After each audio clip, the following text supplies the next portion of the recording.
Maka orang-orang yang dakwah ke masjid-masjid, ke rumah-rumah, dari kampung-kampung sama, ya ayyuhan nasu udkhulu masajidakum, wahai manusia masuk ke masjid-masjid kalian sebelum tentara-tentara iblis dan tentaranya menginjak-injak kalian, gitu hadirin. Kan sama, nggak ada bedanya.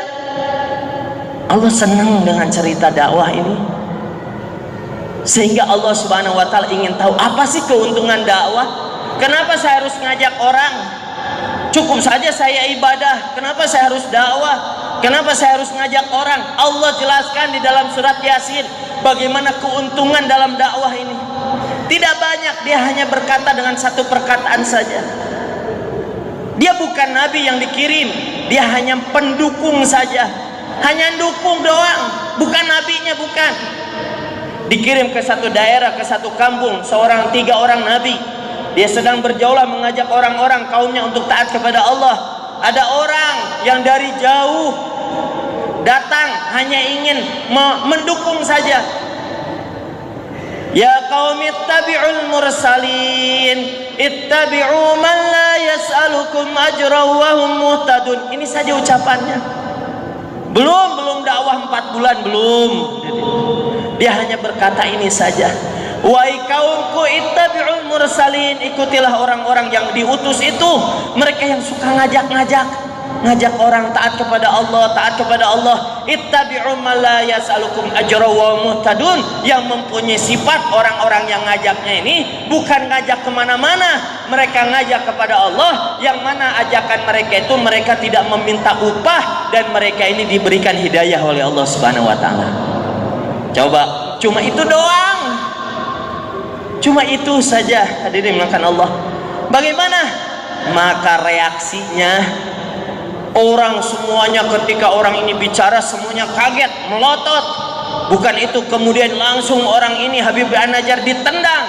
Seketika itu Habib An-Najjar yang cuma berkata itu saja kemudian meninggal, hadirin makan Allah. Kira-kira manusia kalau lihatnya, ini pandangan manusia, kira-kira kalau lihat orang seperti ini, ngajak, ketika baru ngajak dipukulin, kira-kira kita akan bilang apa, Pak? Kasihan dia, Masya Allah, kasihan. Tuh, gara-gara suka ngajak, itu tuh akibatnya, kan gitu manusia. Jangan ngajak-ngajak, jadi aja kayak gitu. Tuh, itu juga baru sekali aja langsung Allah ingin membuka tabir. Betulkah dia sengsara? Betulkah dia dalam kehinaan? Betulkah dia dalam kerugian? Betulkah dia ini orang-orang yang harus dikasihani? Maka Allah bukakan tabir berikutnya. Ketika arwah sudah dicabut ruh tersebut, maka kemudian Allah abadikan ceritanya untuk memberitahukan kepada umat ini, kebahagiaan, kejayaan, kemuliaan itu bukan keadaan yang dilihat oleh manusia. Hari ini manusia memandang seolah-olah bahagia kalau harta banyak, bahagia kalau jabatan tinggi, bahagia kalau segalanya ada, bahagia kalau tadinya mobilnya biasa jadi mobil mewah. Ini pandangan manusia. Kalau lihat orang miskin, dia kasihan, sengsara. Tuh lihat, gara-gara dakwah dulu dia rumahnya istana, sekarang digubuk dia sengsara. Ini pandangan manusia ini. Tuh gara-gara dakwah yang dulunya dia punya sawahnya banyak, sekarang sawah nggak ada sama sekali, kasihan deh lu, kan gitu hadirin. Ini pandangan manusia. Tapi bagaimana Allah? Maka Allah Subhanahu wa Ta'ala sebutkan, ya laita qaumi ya'lamun.